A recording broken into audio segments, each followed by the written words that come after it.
Alright, so hi everybody, it's Shannon.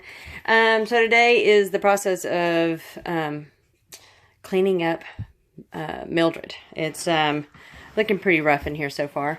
The first project, of course, is outside, which I'll do a video of when I get that started.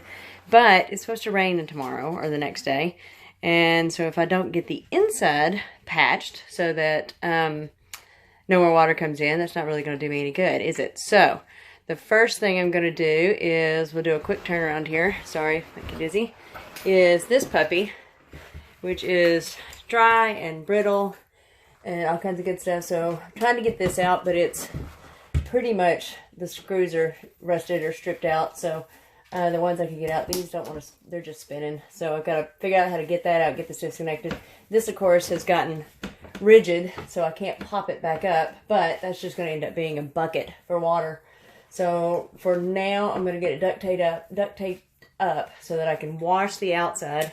And then, and this of course is not spinning anymore, so I can't even crank it. But, and then I'll get this patched up, at least for now. And then the next plan is to get it washed on the outside, see if I can get some of this junk off the windows so you can at least see in and out. We'll see how that goes. I've seen a couple options for what to clean it with, but so far, all I could find that fit anything close to a boat or RV cleaner was a crud cutter, which I've used a lot before and love it. Somebody recommended CLR, but with this being an anodized aluminum, I didn't know what that would do, and I couldn't get any information. So I'm going to test on a small spot with the crud cutter RV cleaner and see what that does. But I'll show that process here in a little bit. So that is the step one, day one. Oh lordy, let's see how this goes. Okay, so we're starting the cleaning process. As you can see, just with using a hose with a power nozzle, I'm not going with the power washer because I'm a little worried because most of the window seals need to be redone. But just with the hose, no scrubbing, no nothing. Like I said, just a regular garden power nozzle.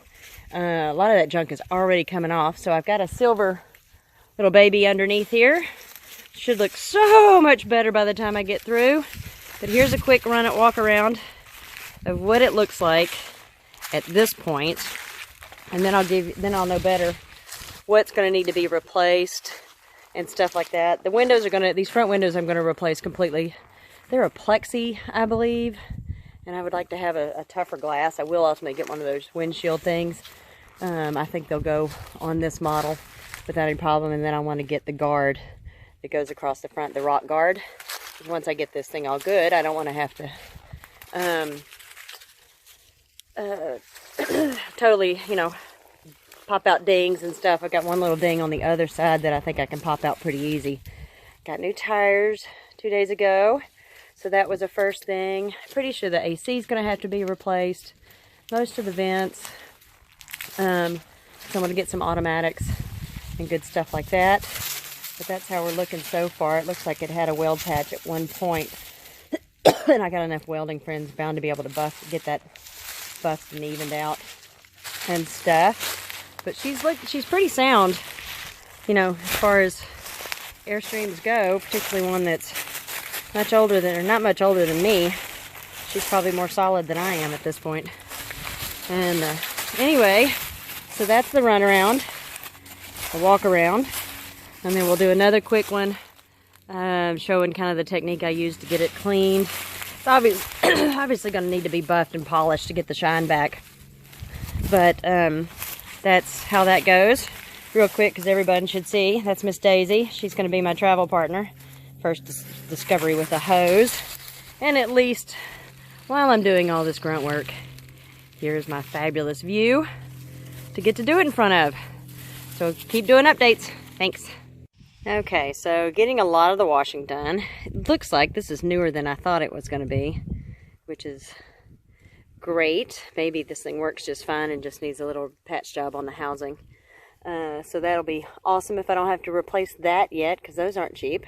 And that's a big unit. So I think last I looked was $700 for a new one, roughly. But they're probably, everything's on Craigslist. This is the outside of that one vent that I need to get replaced. I've got it duct taped right now.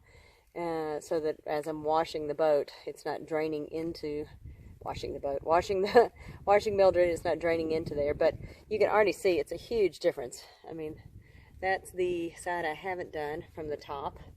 So, you know, night and day. Got quite a bit of oxidation here up on the top, but I think it's going to be, you know, hopefully that'll polish out. I'll find out what I need to do to seal it. It doesn't have that shine, that sheen. It may be some kind of coating or something that I've got to have replaced. I'm still researching, so I'll find out. But this may be a whole coating situation, that it's just lost the coating, because that is, I don't know if that's a polish situation, but you can see the difference there between the two. But it's coming along. We're getting there. It's night and day already. I'm gonna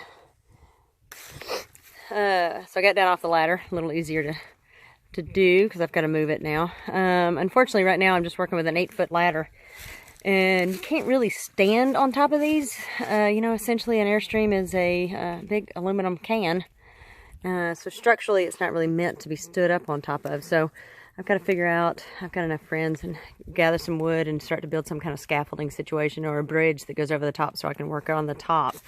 And I don't have it covered or anywhere to park it that can stay covered, so I will probably have to come up with some sort of tent situation. I've got some good solid trees here I can tie a big giant tarp to.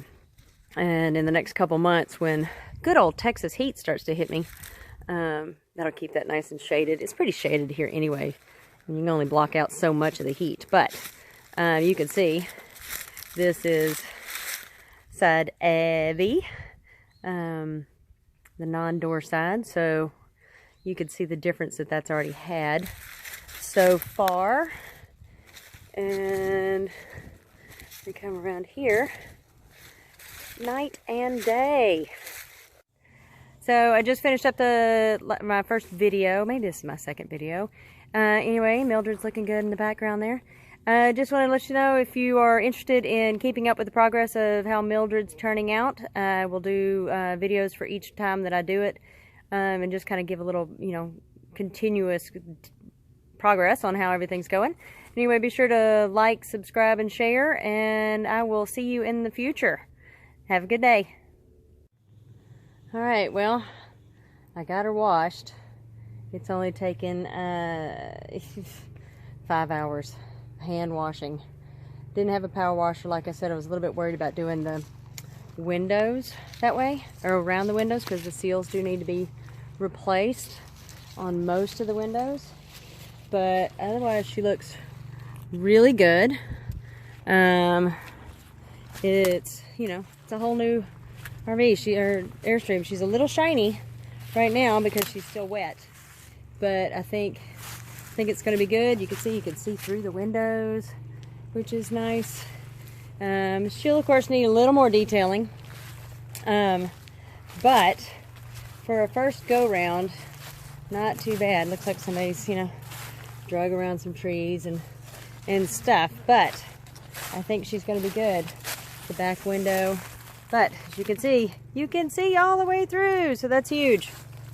So I'll keep updating and going from step by step. I'll do a big old full polish. As you can see, she's pretty oxidized on the top, so the sheen is pretty gone, but that'll all polish out, and I'm going to do, you know, redo all of the paint and stuff like that. Got a couple windows to replace, and pretty much all of the tent has got to be replaced. I saw somebody do one where they put mirror tent on the back, where the bathroom is, because, you know, hey, it's the bathroom, so you want to see out but not see in. Anyway, not too bad for day one. So Mildred's looking pretty good. Tomorrow we'll probably start gutting the inside, or at least everything I'm gonna gut, and go from there.